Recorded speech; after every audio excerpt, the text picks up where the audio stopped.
What happens when one of the greatest actors in modern cinema, an artist known for discipline, depth, and a four-decade legacy, sits down for what should have been a routine promotional interview, only to realize the host across from him hasn't bothered to learn even the simplest facts about his career? What you're about to hear is more than an awkward celebrity encounter.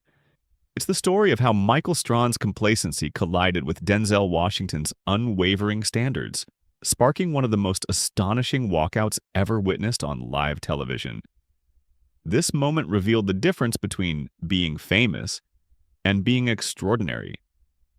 This interview became a lesson in dignity, preparation, and self-respect. This confrontation showed exactly what happens when a Hollywood icon refuses to let someone waste his time.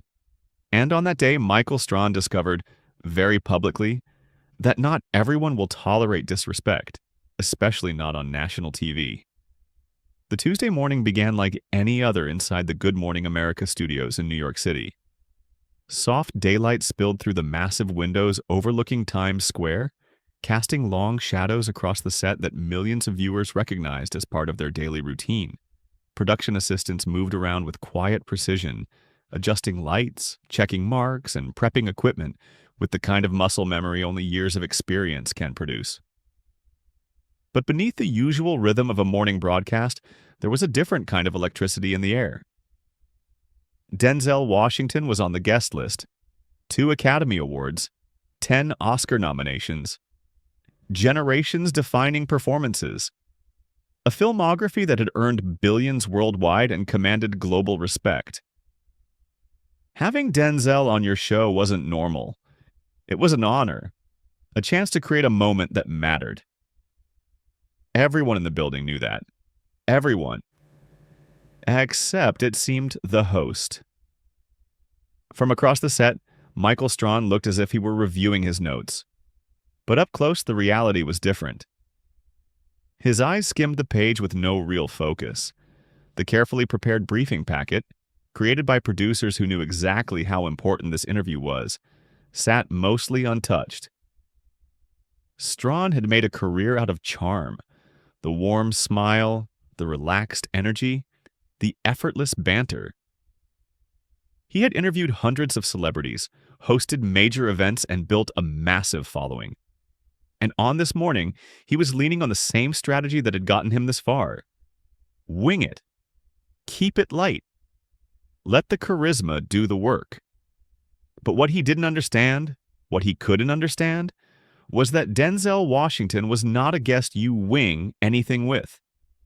Denzel had been giving interviews since before Strahan ever stepped onto an NFL field.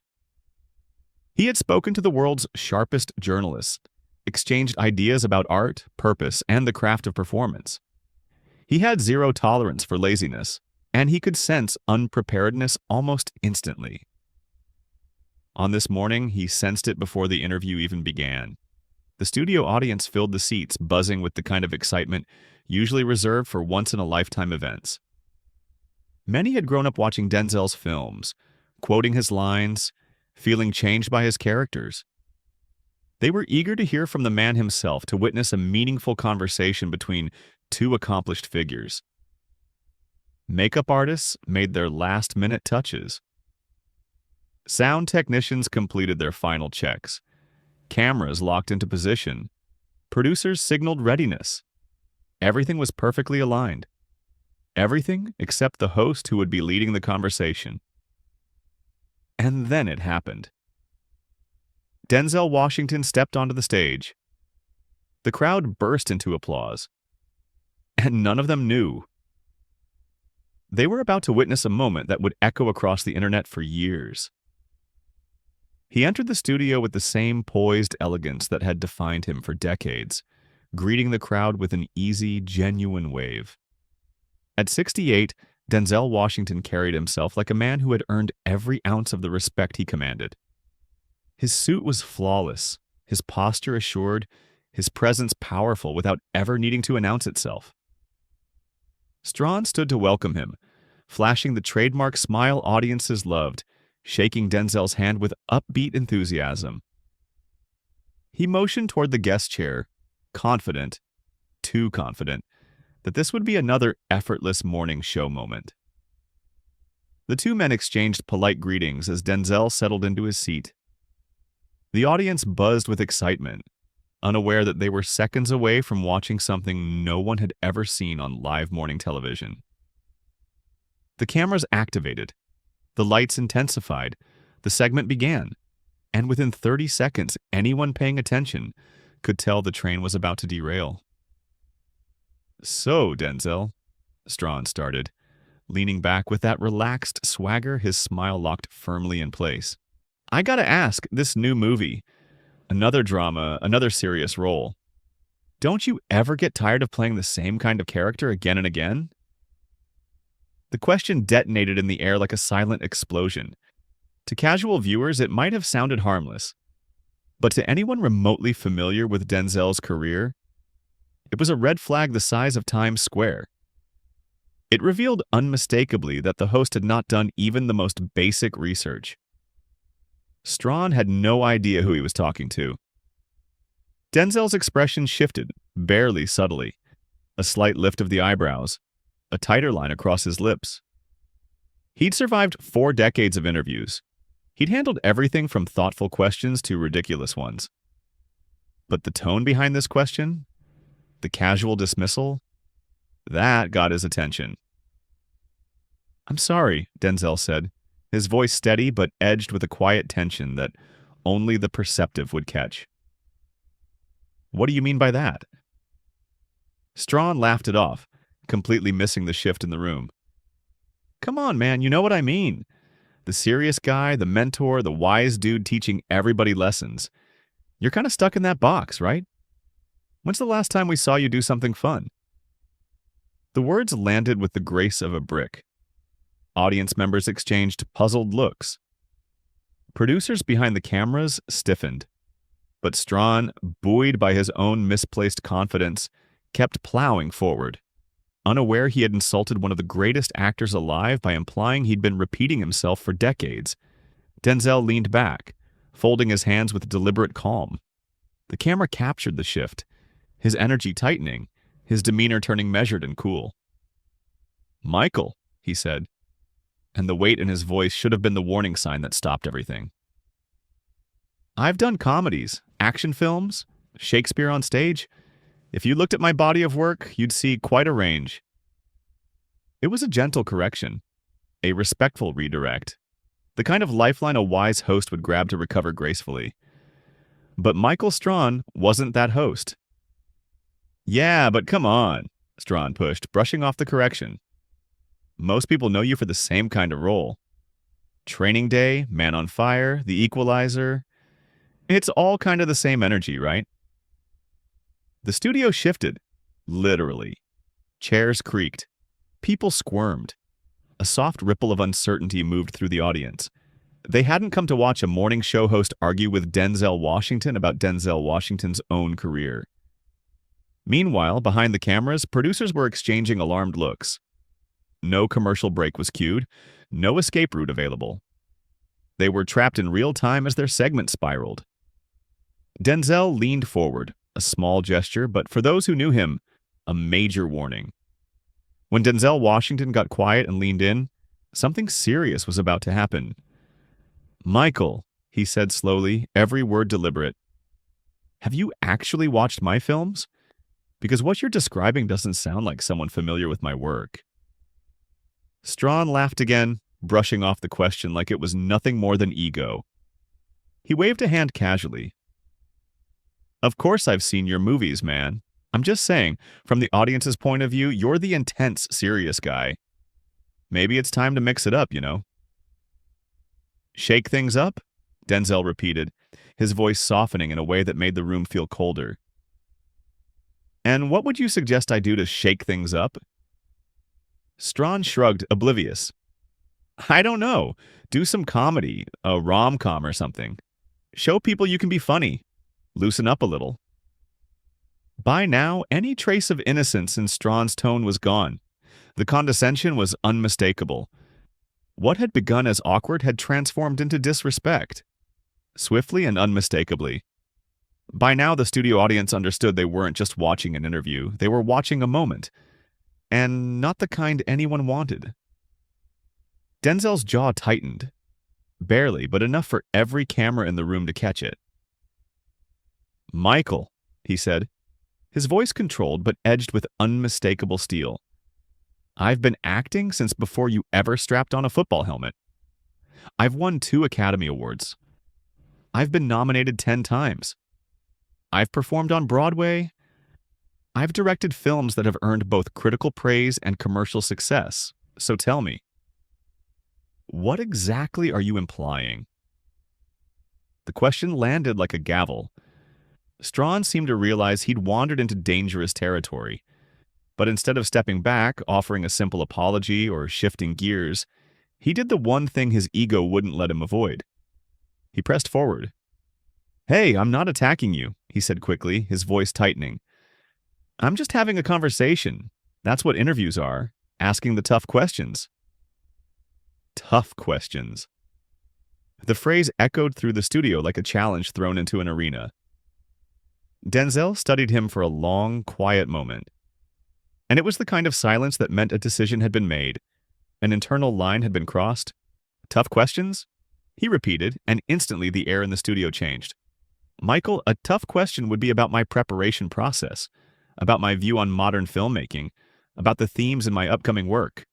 What you're doing is making assumptions about my career based on what appears to be a very surface-level understanding of it." For the first time, Strahan's smile faltered. The confident facade cracked. But he tried to recover, slipping back into the old TV host instincts he relied on to survive awkward moments. "Look, I think you're taking this too seriously. We're just talking. It's casual." Casual. Denzel repeated the single word with such weight that it pressed the air right out of the room. "So, this is how you prepare for actors? You just show up and wing it?" The hit landed harder than Strahan expected. This wasn't just pushback. It was a direct challenge to his professionalism. Strahan forced another smile. "Come on, Denzel. You know that's not what I meant." "Then what did you mean, Michael?" Denzel's voice was calm, razor sharp. "Because from where I'm sitting, it sounds like you didn't take the time to research the person you're interviewing." Silence.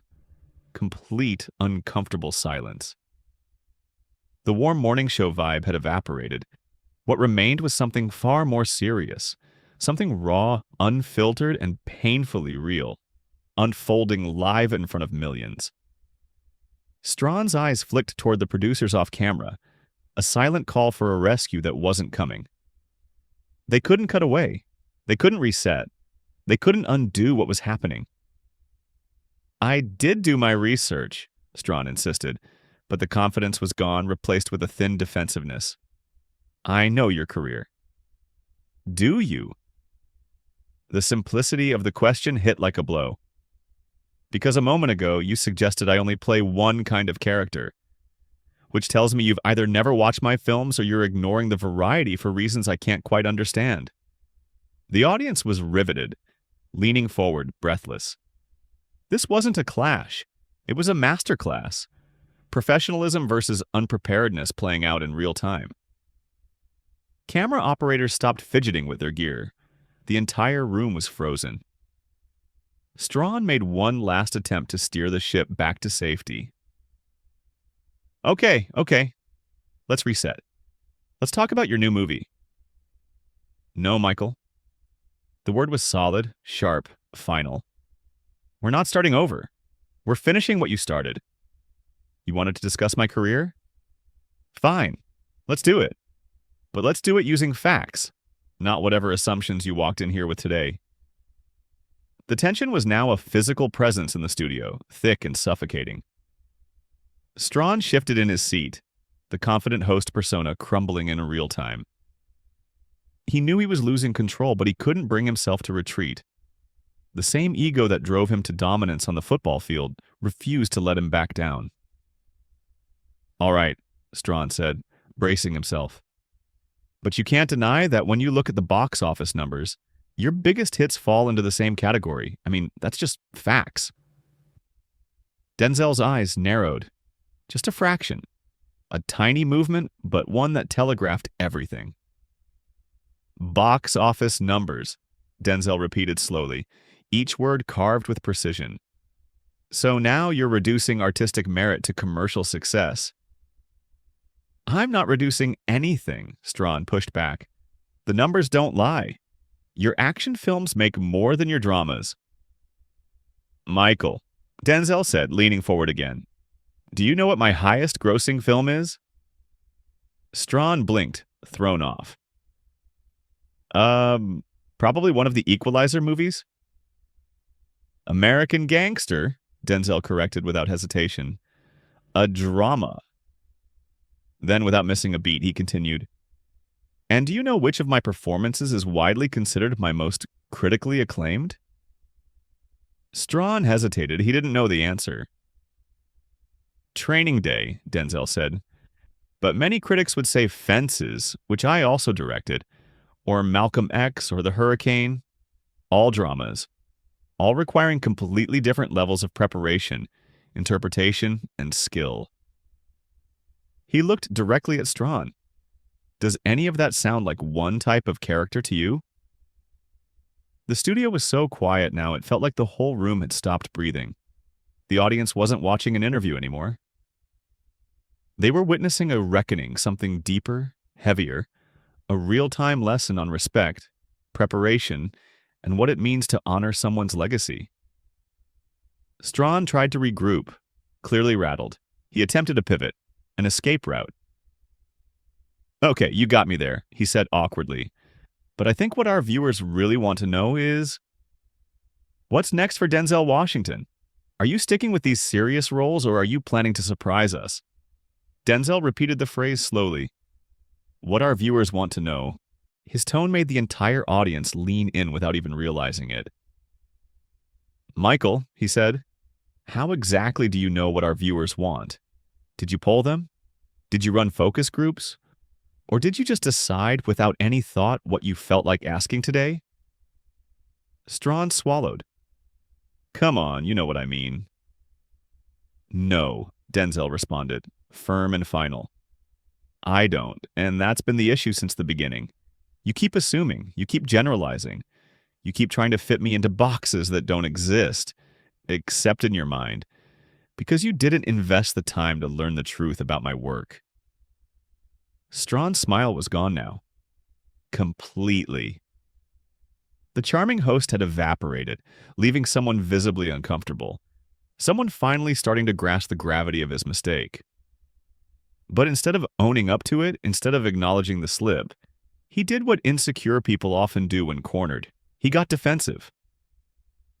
Look, I'm just trying to have a conversation. You're making this way more complicated than it needs to be.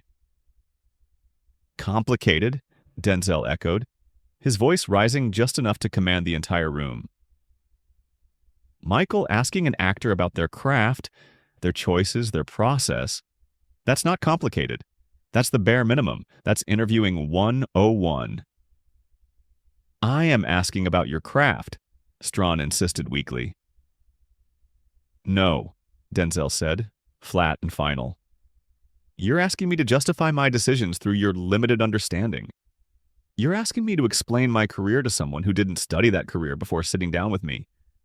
Those aren't the same thing. Behind the cameras, producers were spiraling, whispering frantically, searching for an escape. But there was no commercial break coming, no opportunity to cut away. They had no choice but to let this train wreck unfold in front of millions. Strahan inhaled deeply, trying to gather himself. He attempted another pivot, another chance to save the moment. Okay, let me ask you this, he began. If you could give young actors any advice about choosing roles, what would you tell them? Denzel didn't blink. I'd tell them to work only with people who respect their intelligence and their craft. The line hung in the air like smoke from a gun. That's good advice, Strahan said, completely missing or ignoring the sharpness of what had just been said. And I guess they should think about commercial appeal too, right? I mean, at the end of the day, this is a business. Denzel looked at him. The silence stretched, long, uncomfortable, surgical. When he finally spoke, his voice was calm, but it carried through the studio with perfect clarity. "Michael, do you think I'm unaware that this is a business?" "I didn't say that," Strahan replied quickly. "You implied it," Denzel countered, his tone sharpening. "Just like you've been implying this entire interview that I somehow stumbled into success without understanding the industry I've worked in for 40 years. That I've been choosing roles blindly. That I need you, Michael Strahan, to explain Hollywood to me." Strahan's eyes widened. Panic flickered across his face as he realized he was losing total control. The interview was morphing into something he never intended, something he absolutely could not stop. "That's not what I meant," he said, voice cracking under the pressure. "Then what did you mean?" Denzel's question sliced through the air. "Because for 15 minutes I've listened to you tell me about my career, my choices, my process, as if I haven't lived it, as if I don't know my own body of work." The cameras moved in tighter. Every twitch, every blink, every bead of sweat was captured. Strahan looked like he wished the floor would swallow him whole. Denzel looked like a man who had reached the limit of his patience with someone who had clearly wasted his time. "I think there might be a misunderstanding," Strahan began. "There is no misunderstanding," Denzel cut in. "Things are perfectly clear. You came into this interview with preconceptions about who I am and what I've done.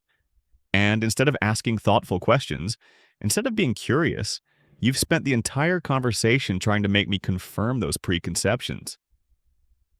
Strahan glanced at the cameras again, hoping for rescue, mercy, something. None came. His co-host couldn't save him. The producers couldn't save him. He was completely, painfully alone in a disaster of his own making.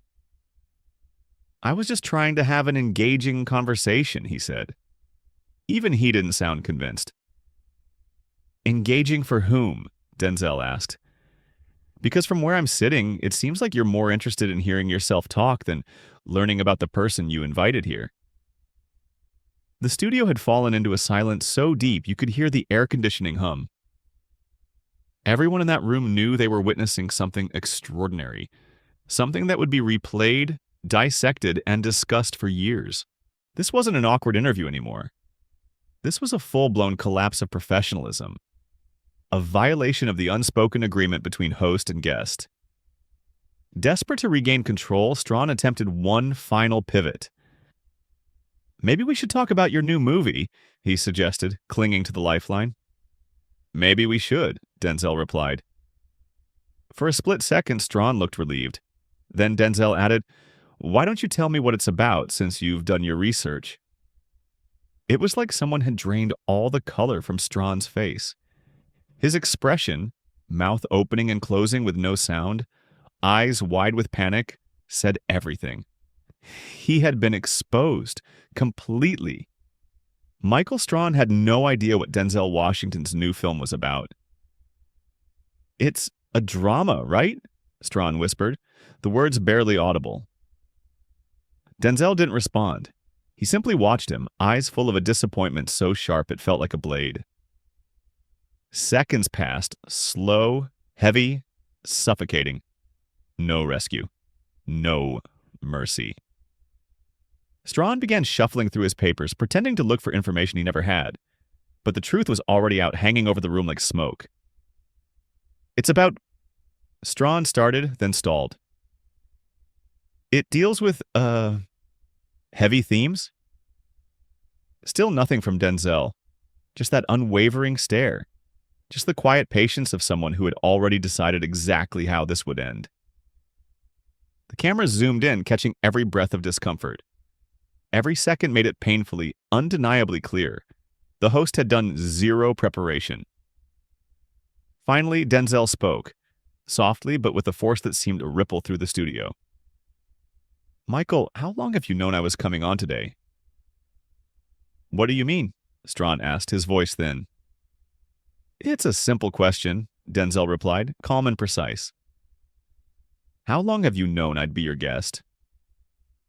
Strahan shifted, his discomfort impossible to hide. These things are scheduled weeks in advance. Weeks, Denzel repeated, letting the word linger. So you've had weeks to prepare? Weeks to learn about my work?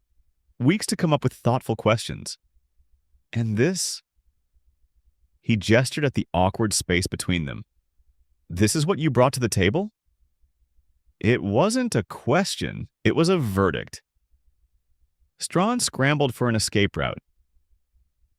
Look, sometimes the best interviews are just natural conversations, just two people talking.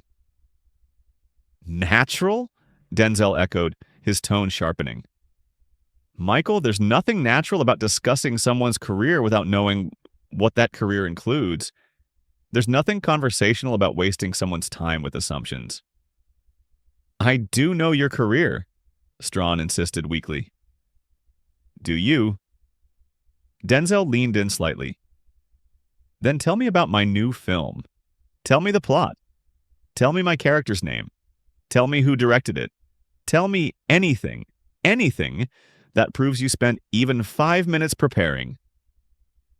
Strahan opened his mouth, but no words came out. The emptiness was deafening. Millions of viewers watched live. As a seasoned host realized his professional reputation was dissolving right in front of him. This is ridiculous, Strahan finally snapped, frustration overtaking his embarrassment. I don't need to prove anything to you. I'm the host. The statement detonated in the room like an explosion. If there had been even the slightest chance to salvage this interview, it evaporated in that instant.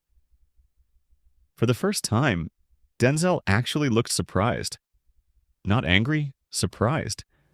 As if he couldn't believe what he'd just heard. You're the host, Denzel repeated slowly, tasting the words. And what do you think that means? It means I ask the questions and you answer them, Strahan said, a flicker of misplaced confidence creeping back. That's how this works. Denzel held his gaze for a long moment. You could practically see the final decision forming in his eyes. Then he shook his head, slowly, with more disappointment than any speech could convey. No, Michael, he said quietly but with absolute authority. Being the host means you have a responsibility, both to your guests and to your audience. It means you prepare. It means you show respect to the people who take time out of their lives to sit here. It means you understand that this platform is a privilege, not a birthright. I am showing respect, Strahan insisted. Are you? Denzel's voice strengthened now, rising with each word. Because from where I'm sitting, it looks like you think you can wing it. Like my time doesn't matter.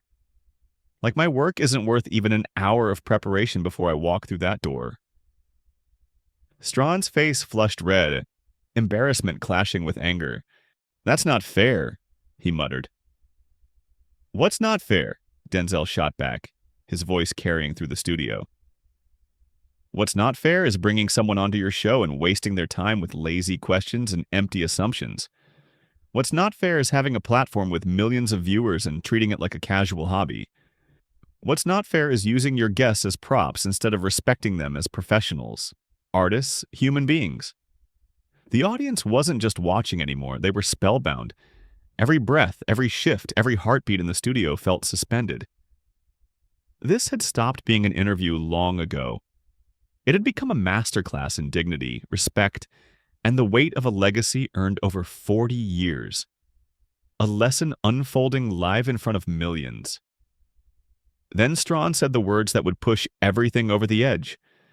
I think you're overreacting. The reaction was instant. Everyone in the room knew he had just crossed a line. He couldn't uncross. Denzel didn't raise his voice. He didn't glare. He simply stilled. That dangerous thunder before the storm kind of stillness that lets you know something seismic is coming. I'm overreacting, he said quietly. Strahan, unaware he was digging his own professional grave, continued, This is just a morning show interview. It's not that serious. Not that serious, Denzel echoed, and those 3 words landed like a hammer. Michael, do you know how many people watch this show? I... Yes, Strahan stammered, his confidence gone. Do you know how many young actors are watching right now? How many students? How many aspiring filmmakers? People who are learning from what you're doing at this very moment.